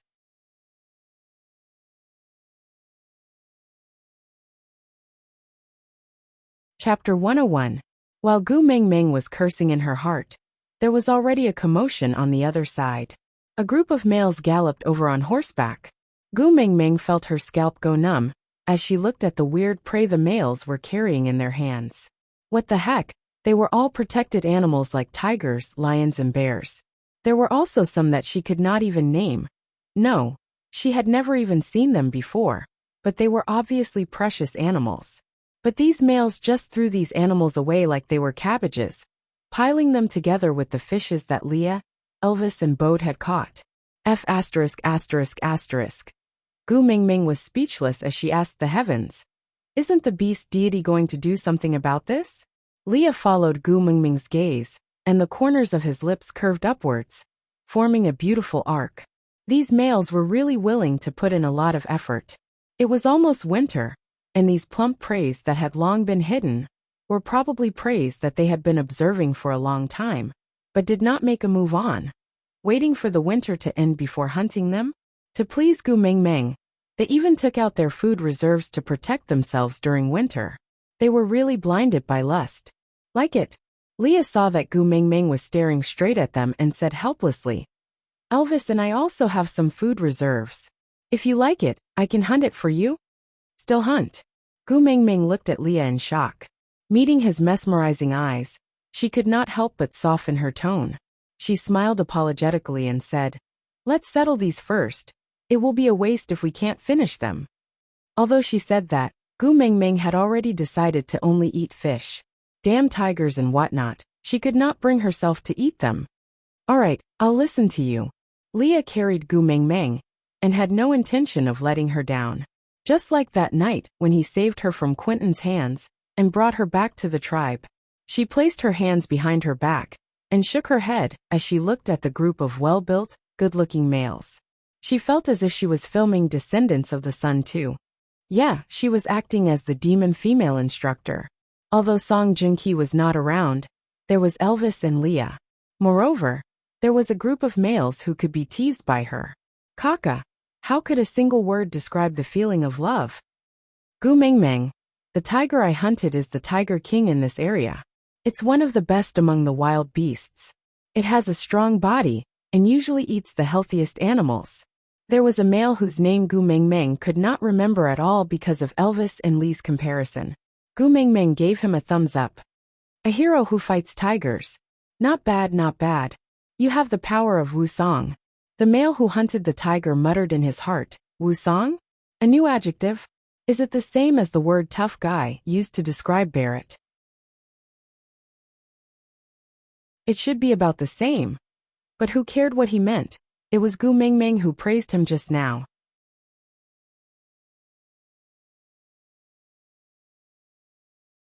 Chapter 102. Gu Mingming looked at the one who hunted the tiger just now, whose face was red from holding back, and looked like he was about to attack. She quickly came out to calm things down and said, "Brave one. You even dared to hunt a snow fox. Aren't you afraid of Leah beating you up?" The one who hunted the snow fox looked at Gu Mingming blankly, then looked at Leah and asked seriously, "Why did Leah beat me up?" Leah did not answer the fox hunter. Instead, he held on to Gu Mingming's waist and knocked on her little head lightly.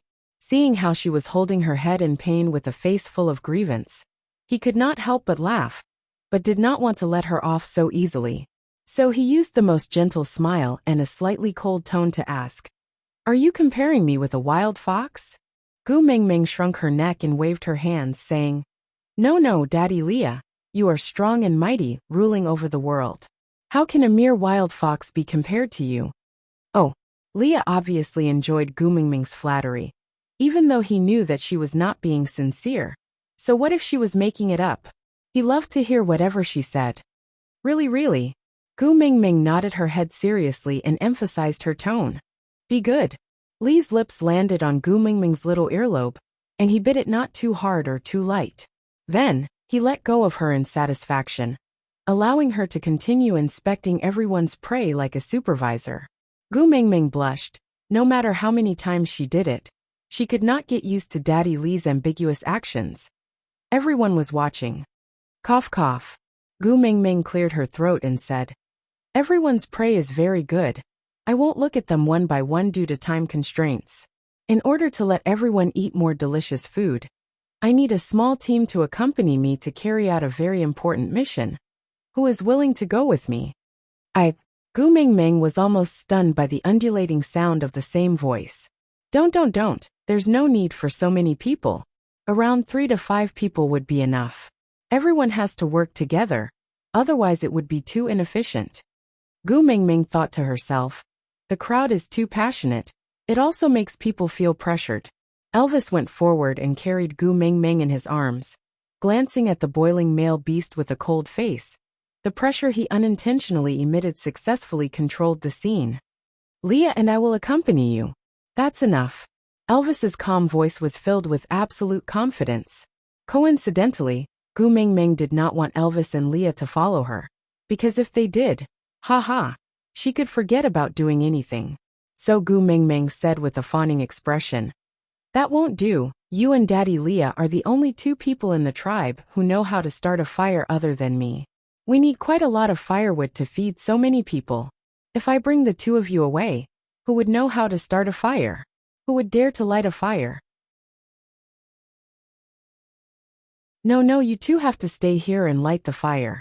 Hearing Gu Mingming's words, Elvis and Leah felt an indescribable sense of pride. She said they were irreplaceable. Gu Mingming thought to herself, Flattery will never work. The ancients did not deceive me. Thus, Gu Mingming struck while the iron was hot and whispered into Elvis's ear. Moreover, look at how they go berserk at the slightest provocation. If not for you and Daddy Leah here to control the situation, I reckon they would have destroyed the entire tribe by the time I return.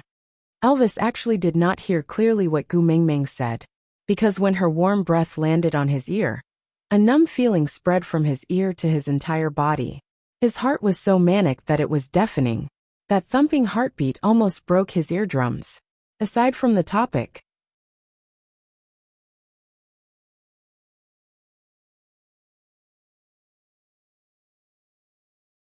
his little female could not see anyone else other than Gu Mingming. All the males in the family were in danger of losing their favor. What about me? Gu Mingming would not lose to Bode in terms of aura. If she could not win the first round, Bode would not take her seriously. In that case, if Bode bullied Sandy in the future, how could she stand up for Sandy? Although the possibility was not high, she would rather kill the wrong person than let him off. Aside from the topic, yeah, I'll reply to the messages left by the little babies in Audiobook City. I saw some babies saying that Leah has too many scenes. Since the male lead is destined to be Elvis, should Lee's scenes be cut down appropriately? Regarding this question, my answer is, Elvis is definitely the male lead. Sir Wolfman is talking about Elvis. But Leah is also a very important character. At the current stage, he is someone that Gu Mingming likes more than Elvis. Although Wenwen is in the third person, the main point of view is based on Gu Mingming. She now cares about Leah, so Lee's scenes are destined to be the most important.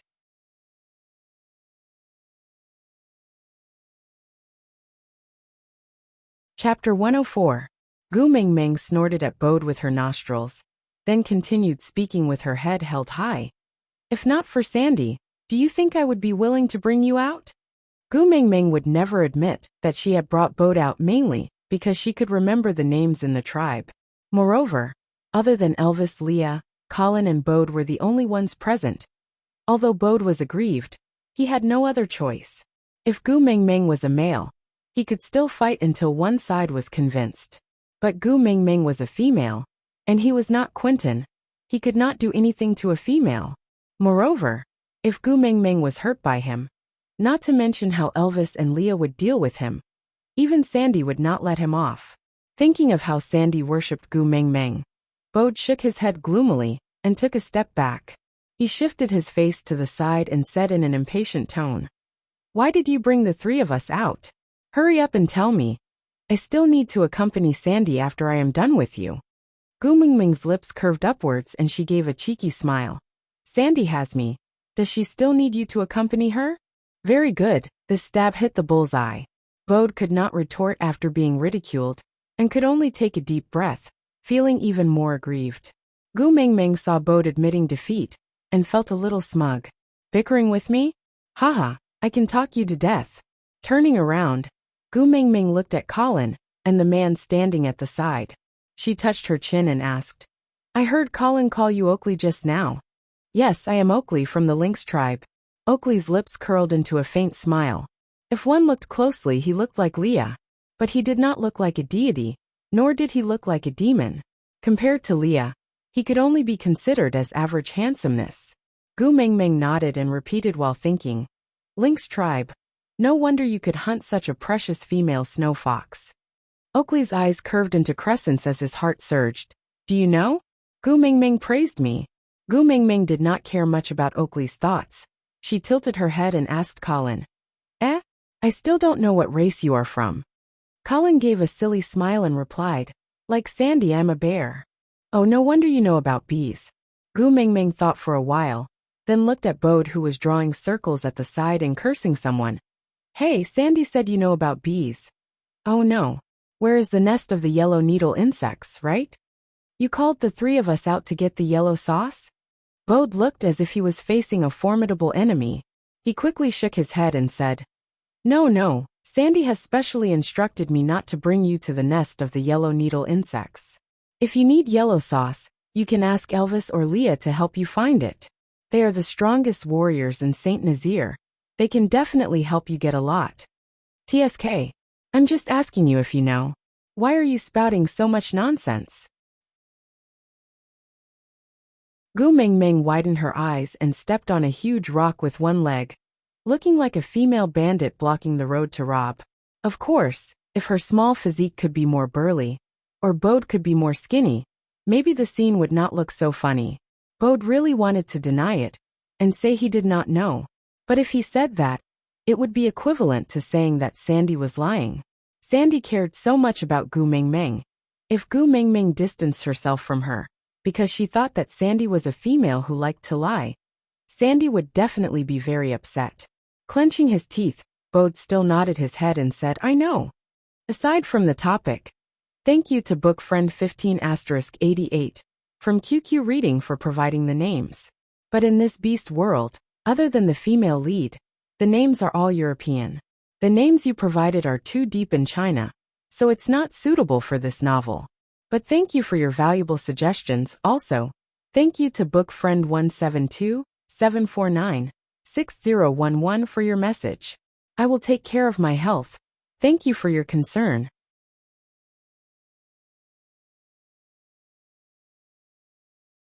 Chapter 105. Gu Mingming fluttered her long and thick eyelashes and stared at Bode for a while, realizing that he had no intention to continue speaking. She frowned and slapped Colin's stomach. Her soft little hand made a crisp sound as it collided with Colin's strong abdominal muscles. Gu Mingming originally wanted to intimidate Colin to tell her the location of the beehive in an imposing manner. But in the end, she underestimated the sturdiness of Colin's abdominal muscles. From her fingers to her forearm, she used all her strength to slap Colin. Ouch!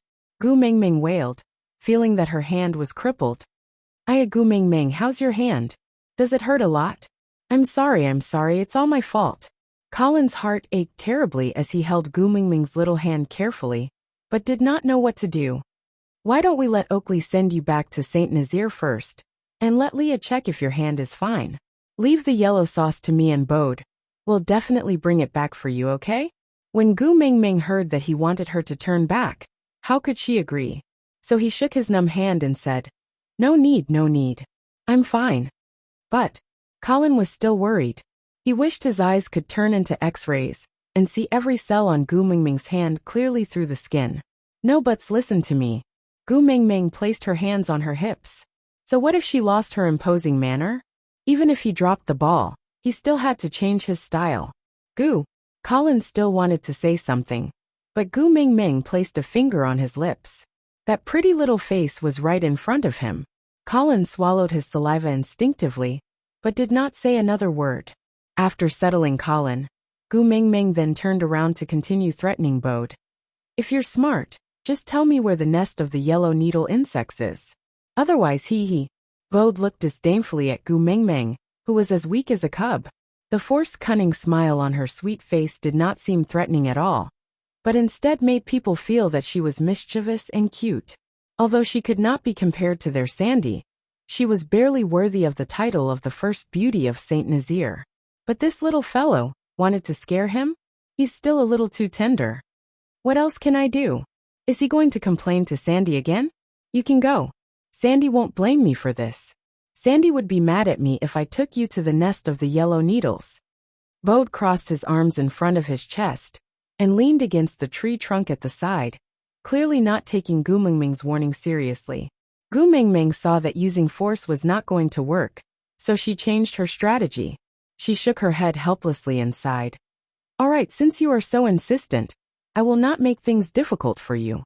It's just that Sandy was looking forward to my yellow gravy barbecue. Everything was prepared except for the yellow gravy barbecue. Sigh, that little foodie. How disappointed would she be if she couldn't eat the yellow gravy barbecue? Thinking about the tears in her innocent eyes, it was really heartbreaking to the listener to hear it and cry. But don't worry, Bode. Even if you can't fulfill Sandy's little wish, I won't ridicule you in front of her. The males in the tribe won't laugh at you either. Sandy won't think that you don't love her and refuse to do such a small thing for her. Bode finally understood that this was a blatant threat. So this was what he meant. It's all right, don't worry. Gu Mingming interrupted Bode's words and continued on her own. No matter how disappointed and sad Sandy is, she will at most ignore you for 10 days to half a month. At most, there will be other males who will take the opportunity to win her heart and become her most important partner. Isn't it just a drop in status in the family, and being laughed at by others for being the most useless first partner who can't stand up straight? These are all small matters, right? Gu Mingming interrupted Bode's words and said to herself, no matter how disappointed Sandy is, she will at most ignore you for 10 days to half a month. Aside from the topic, replying to book friend 30***67, I was really touched after reading your comments. Thank you for liking it also. Why did you only reply to the comments on QQ Bookstore and not on Xiaoxiang's website? Because I had directly replied to all the comments on Xiaoxiang's website. Backstage Bookstore did not have a backstage, so I could only reply like this.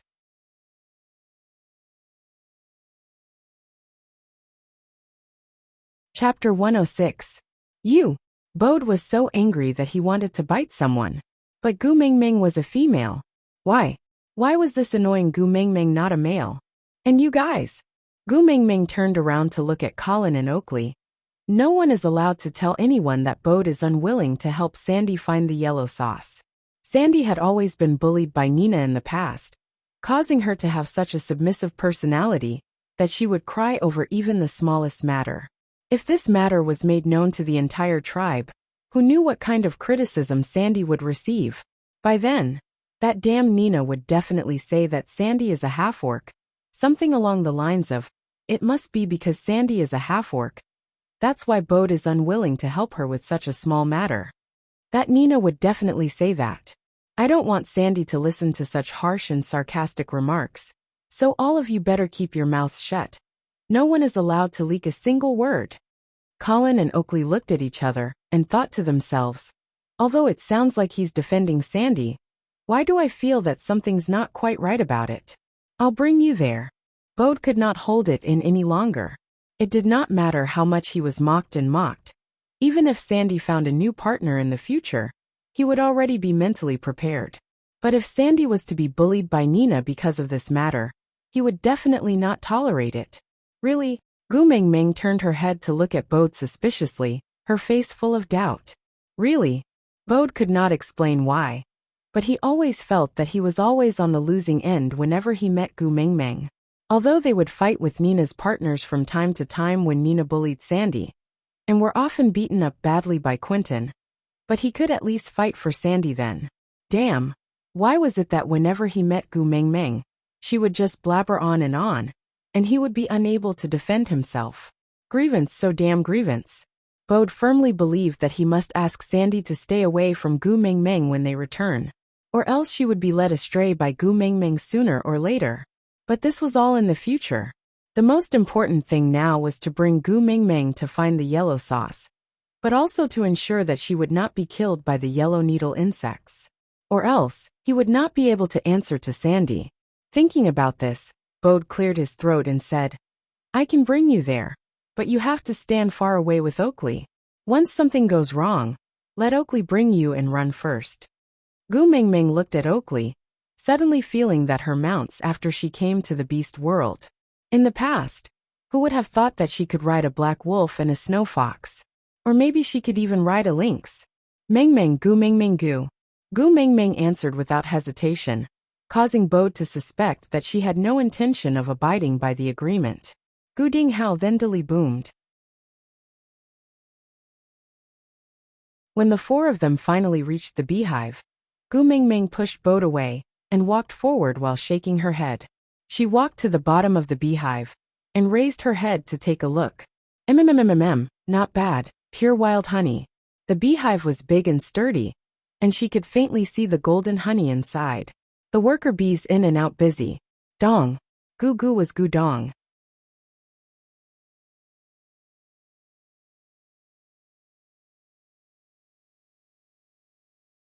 Colin was also embarrassed.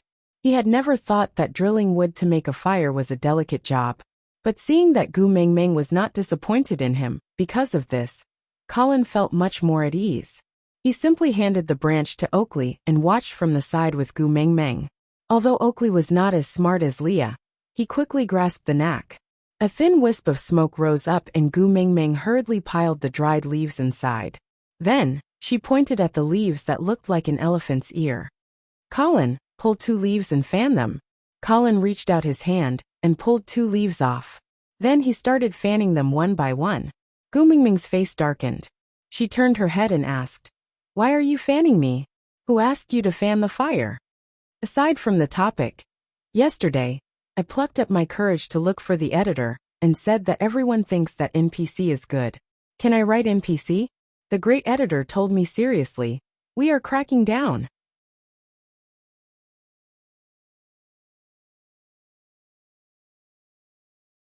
Chapter 108. With everyone's help, Gu Mengmeng's plan to start the fire was successfully carried out. Gu Mengmeng saw that the fire was still burning brightly and wanted to praise Colin and Oakley, but she saw that the 2 fellows were already clenching their molars so tightly that their facial nerves looked a little hideous. Sigh. Being afraid of fire was an animal's nature. Gu Mengmeng shrugged her shoulders to express her helplessness. She could not count on the help of these 2 fellows who were afraid of fire. So Gu Mengmeng could only add the damp branches to the fire pile herself. Not long after, thick smoke rose in spirals, as if thick ink had dripped into a clear water tank, brewing enchanting and beautiful ink marks. The place where Gu Mengmeng started the fire was naturally the air vent, so the wind blew from her back, blowing the thick smoke towards the beehive. At first, a few worker bees came out to check on the situation. Then swarms of bees rushed out of the beehive like a torrent of water, flying in the opposite direction of the smoke, as if they were escaping for their lives, completely not noticing the culprit Gu Mengmeng standing not far away. When most of the bees had flown out, and the remaining few had fainted from the thick smoke, Gu Mengmeng then used the damp grass and leaves to extinguish the fire pile. The smoke looked scary, but the fire was actually not that big. After dealing with the aftermath, Gu Mengmeng patted her hands that were black from the soot, raised her chin, and looked at the 3 males who were dumbfounded. She happily accepted the worship and shock in their eyes with a complacent expression. All right, do you know what to do next? Gu Mengmeng's big, lively eyes were embedded on her dirty little face.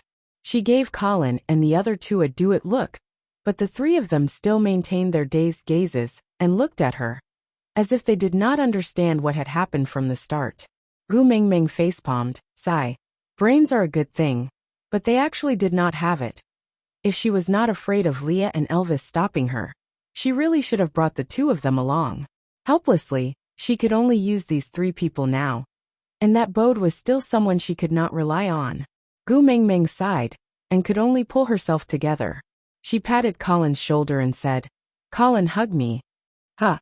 Colin blinked his big eyes, before nodding his head with a smile. He stretched out his arms and lowered his head shyly, not daring to look at Gu Mengmeng in the eye.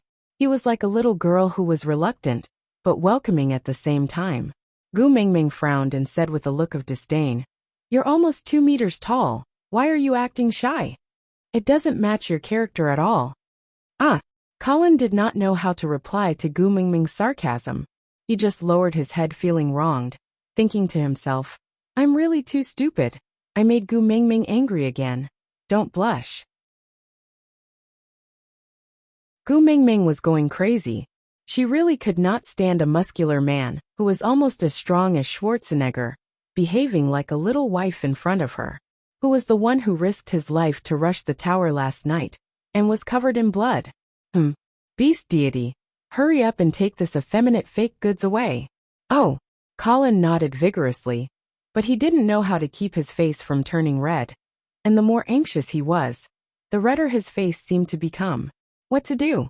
How hopeless! Gu Mengmeng facepalmed and gave up on Colin's character. She turned to Oakley and said, "Oakley, hug me for a while." "All right." Oakley nodded and walked to Gu Mengmeng to hug her lightly. Then, he let go of her obediently and stood back at his original spot. Gu Mengmeng could clearly see a flock of crows flying past her head in a flock. She just wanted someone to carry her to harvest the beehive. Why did it seem like she was asking for hugs everywhere? Can't we just have fun? Aside from the topic, Thank you to the QQ Reading Baby Bubble Milk Tea for tipping 100 Reading B. She also replied to the little baby emoji's question regarding how Leah would react. I've already answered it in the reader group. It's not convenient to say more in the comments. Believe me, I have my own difficulties.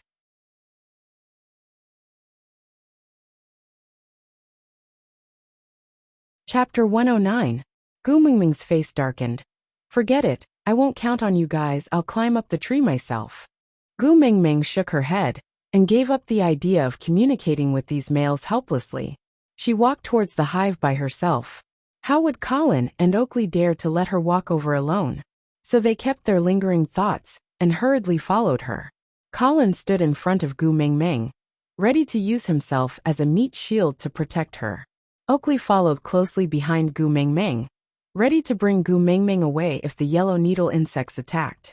Although Bode found Gu Mingming extremely annoying, she was a precious female after all. Moreover, she was someone that Sandy valued so much. So if there was any danger, he must protect Gu Mingming, even if he had to sacrifice himself. This was the responsibility of a male. Gu Mingming sighed deeply. The damn bees had already flown away long ago, but these guys were still advancing like the Japanese entering a village with a minesweeper posture. By the time they reached the place, the damn bees would have flown back. Move away if you guys are afraid, don't delay me from collecting the yellow sauce, alright? Gu Mingming pushed Colin, who was blocking in front of her. Colin had some understanding of the yellow needle insects. He knew how powerful they were.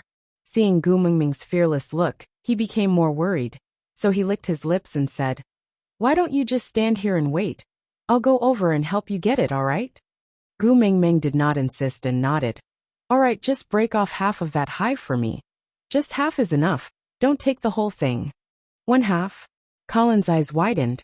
In the past, when they risked their lives to snatch it, the best result was a palm-sized piece.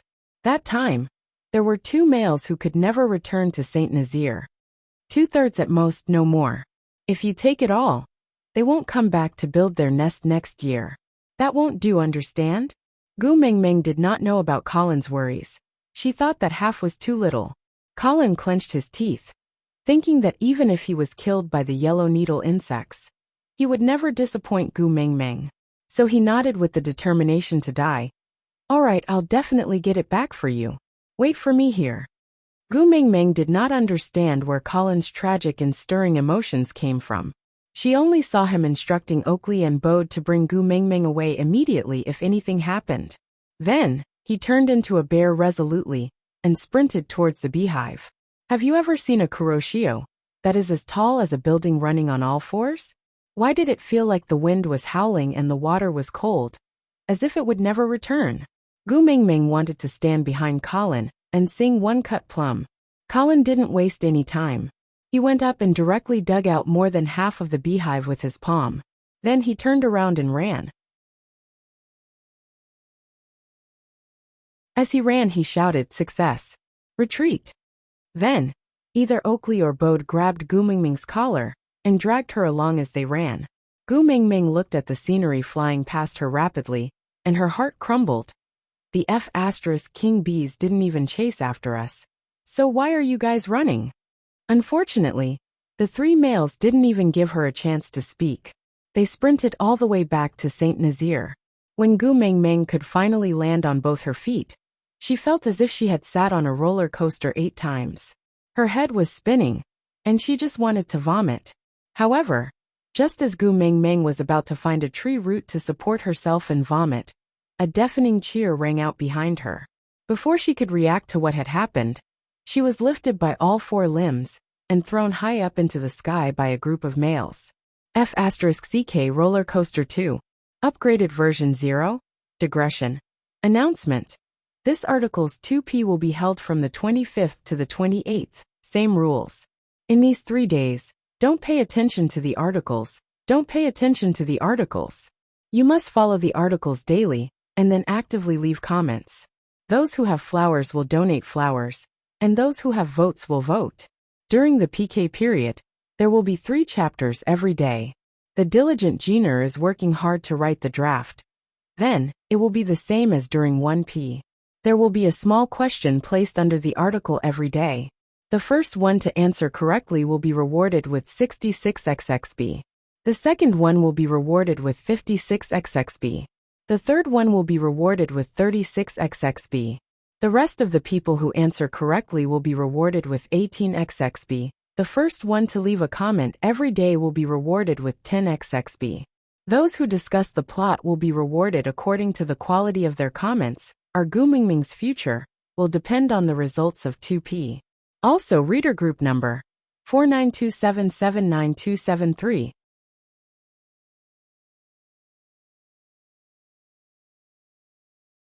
Chapter 110. Gumingming could not stand the torment and screamed in fear. "Leader, save me!" Before she could finish her sentence, she had already fallen into an embrace. Her pale face was pressed onto Elvis's chest, and she tilted her head to listen. His strong heartbeat calmed Gumingming's flustered emotions, but it could not suppress her urge to vomit. Unfortunately, there was not much food in her stomach. Gumingming did not vomit anything after retching twice, and collapsed weakly in Elvis's arms. Damn it! She really did not expect that after avoiding the Happy Valley and Disney, she ended up on an exciting roller coaster ride in the ancient wilderness, and it was the kind that did not even have a seatbelt. Gumingming felt as if she had a serious illness, and did not even have the energy to scold anyone. Elvis looked at Gumingming, and felt a little heartache and helpless. He gently cupped her little face and said, "No one has ever brought back so much yellow gravy, but you only brought Colin, Oakley and Bode, and you did it. Looks like I have to give up the title of the #1 warrior of Saint Nazaire to you." Gumingming sighed in resignation and said, "They suddenly went crazy and threw me up because of this?" Elvis's gaze swept across the group of males who were still unable to calm down from their excitement and nodded. "Yes, you are the pride of Saint Nazaire." Gumingming felt really helpless. Why did these people always go crazy because of some random things? It was just some honey. Why did they have to go crazy? Was it an illusion? Why did she feel that the way those males looked at her was not right? It felt like they wanted to eat her up. "Xiaomeng." Elvis patted Gumingming's back lightly and said, "I am so happy to be your partner. You are my biggest pride." Partner. Gumingming really wanted to kill herself. She had just told Leah clearly that she did not have the intention to become partners, but she had forgotten that Elvis still misunderstood. "Sigh, I treated you as my leader, but you wanted to sleep with me?" "Meng." Gumingming wanted to explain, but was interrupted by Leah. He whispered into Gumingming's ear at a volume that only the two of them could hear. "Everyone in the tribe is watching. If you have anything to say, say it after we return." Gumingming glanced at the male beasts who were still in a state of rage, pursed her lips and nodded. Elvis treated her so well. She could not let Elvis be so embarrassed and be rejected in front of everyone in the tribe. He even had to hear her say that he was just thinking too much. "Let's eat first. I'm starving." Gumingming smiled brightly and put aside Elvis's matter for now. They could talk about it when they got home at night. However, now that Elvis was obviously not going to be her godmother, then, could she still stay in Elvis's cave? Although Elvis did not know what Gumingming and Leah were talking about, he could not help but feel uneasy. However, seeing Gumingming's smiling face, he could not bear to ask and did not dare to ask. He could only follow her wishes and nodded his head. Gumingming turned around to look for Sandy in the crowd. From afar, she saw a small isolated area beside the crowded stream. There were 2 or 3 figures there. She could not see them clearly as they were too far away, but she could vaguely feel that they could be Sandy. Hence, Gumingming shouted Sandy's name while rushing towards that direction. With Elvis and Leah guarding the area, Gumingming passed through the crowd effortlessly. But when she reached the front, she saw that there were 3 females in that small empty space, and Sandy was one of them. She was standing at the side wiping her tears, feeling wronged. Aside from the topic, "Ayaya, it's going to be 2p tomorrow. Let me remind my babies again to clock in on time after 12 noon tomorrow to catch up on the novel."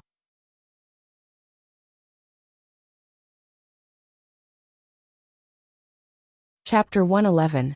"Nina, it's you again? Are you itching for a beating?" Gu Mingming pulled Sandy behind her and frowned. She rolled up her sleeves and was about to pounce on Nina. Nina had suffered at Gu Mingming's hands before, so why would she go against her? Moreover, Gu Mingming was not Sandy. Her males were Elvis and Leah. Even if all the males in her family attacked together, they would not be a match for those two Buddhas. So Nina's body softened and she pretended to be innocent. I didn't do anything. Didn't you ask everyone in the tribe to come to the stream for a meal? Can I come? If you want to eat, just eat. Why did you bully Sandy? Gu Mingming did not believe that Sandy would just stand there and cry pitifully if Nina did not bully her. She has you backing her up. How would I dare to bully her? If you don't believe me, ask her, what did I do to her? Nina put on a hypocritical look and pointed at Sandy with her chubby chin. She wanted Gu Mingming to ask her. Gu Mingming then turned around and held Sandy's little hands gently. She asked gently, Sandy, don't be afraid. I'm here. If she bullied you, just tell me. I'll beat her up for you. She didn't bully me, but she said bad things about you. I was so angry that I argued with her. She then asked her males to beat a dolly until he was seriously injured. Sob sob. Sandy looked at Gu Mingming. She was like an aggrieved wife who had found her pillar of support. The more she spoke, the more aggrieved she became. Her tears could not stop flowing. Although Gu Mingming did not know who a dolly was, he must be one of her partners to stand up for Sandy. Gu Mingming did not even have the energy to retort.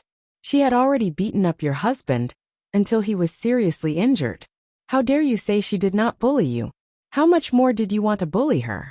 But Sandy was already covered in tears. Gu Mingming could not bear to say anything more to her. She hugged her gently and patted her back to comfort her. Alright, it's alright. I'll ask Daddy Leah to take a look at a dolly later. He will be fine. As for Nina, leave her to me. Don't cry. If her eyes are swollen like peaches, she won't be pretty anymore. Gu Mingming sent the sobbing Sandy into the arms of Bode, who was grinding his teeth and was about to charge forward to fight for his life. Gu Mingming gave him a look, telling him to comfort Sandy. Then she turned to look at Leah. She did not say anything, but the word please was clearly written in her clear eyes. Leah originally wanted to stay behind to protect Gu Mingming, but seeing Gu Mingming's expression, he did not reject her. After all, having Elvis here was enough. I'll go take a look at a dolly. I'll leave this place to you. Leah instructed Elvis before turning around to leave. After everything was settled, Gu Mingming rotated her neck left and right as a warm-up. She smiled at Sandy with an evil intention and said, I warned you not to bully Sandy, or else I will beat you up every time I see you. Is your IQ really lacking, or do you not put me in your eyes at all? What are you doing? Nina had seen Gu Mingming's little fists before. Although they looked light, it was still very painful to hit. What am I doing? Of course I'm fulfilling my promise. If I don't beat you up today, others will think that I'm untrustworthy. As Gu Mingming said, she pounced towards Nina, looking like she wanted to tear her into spicy strips. She was like a wild cat that had gone mad, wild and dangerous. Even the males at the side who did not dare to intervene in a female dispute broke out in cold sweat, muttering to themselves, why didn't this Nina learn her lesson? Why did she have to offend her? She was the Gu Mingming who could snatch the yellow gravy from the yellow needleworm and come out unscathed. Aside from the topic, today was the day of PK. The 2 sessions in the morning would be updated as usual, and the 3rd session would be updated at 2 p.m. Starting tomorrow, Chapter 1, 8:30 Chapter 2, 9 o'clock Chapter 3 9:30. Those little babies who have not clicked on favorites, remember to do so and be more proactive in leaving comments.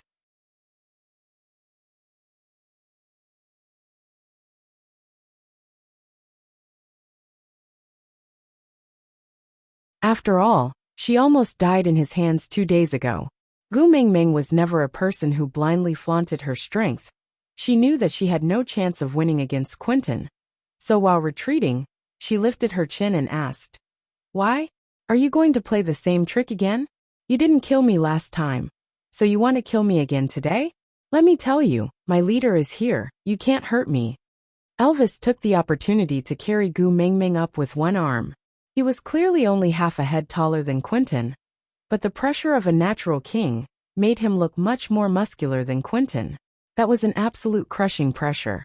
As if looking at an ant with disdain, he looked at Quentin, who was standing in front of him, and said, "You're not worthy to fight with me. Call all the males in your family fight." Aside from the topic, watch my Gu Ming Ming sealing technique. Those who are hit by this technique must immediately click to collect, or else there will be no meat to eat.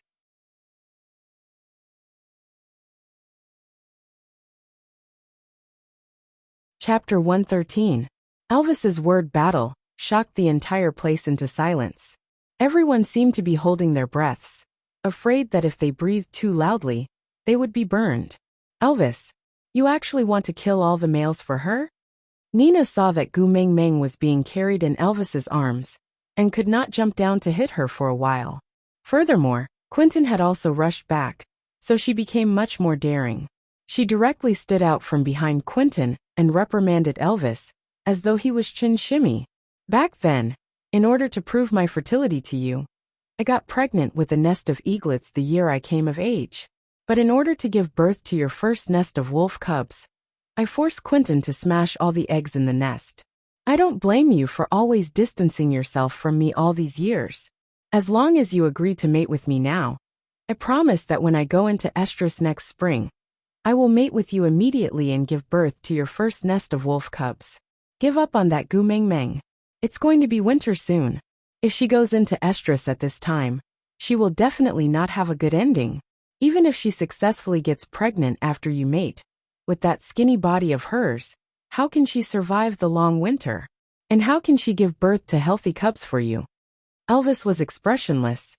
He grabbed Nina's neck with one hand and lifted her off the ground easily.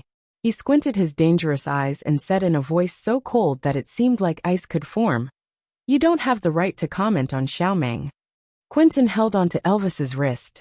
Even though he was on his last breath after going through 3 days of the deity's punishment ritual, coupled with the fact that the murderous aura and pressure from Elvis was too strong, making it extremely difficult for him to even breathe.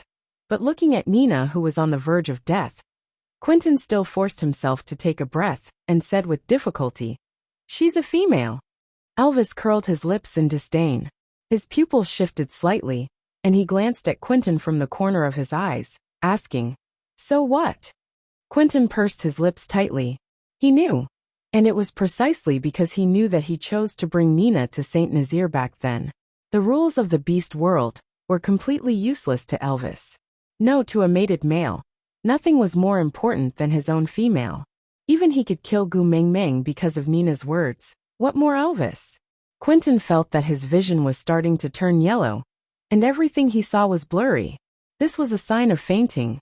If he did not think of a way, Nina would probably die before he fainted. Quentin used his last consciousness to form a sentence. "Gu Ming Ming will be scared." Although this sentence was short, it effectively dispersed Elvis's murderous aura. He lowered his head to look at Gu Ming Ming, who was nestled in his arms, and recalled how she had cried at the campfire party on the night she came of age. His heart ached, and he flung Nina far away. He rubbed the hand that was strangling Nina's neck twice on his beast-skin dress before patting Gu Ming Ming's back gently and comforted her. "Don't be afraid, I'm here." Seeing that Nina was saved, Quentin finally couldn't support his weak body anymore. His legs gave way, and he collapsed onto the ground. Even though he might never be able to open his eyes again, the corners of his lips were still curled upwards. As long as she was fine, everything was fine. Out of topic. Question: what race is Sandy? The first one to answer correctly. XXB 66 second 156 third 136. Every subsequent 118 XXB. That you're tuning in to the Li Mei's Sword of Destiny YouTube channel. We're so grateful for your support. And don't forget to subscribe to join us on this incredible journey through captivating stories. Your generosity through donations truly makes a world of difference, as it's the primary source of revenue that allows me to expand and enhance this channel for you. Thank you from the bottom of my heart for being a part of this adventure.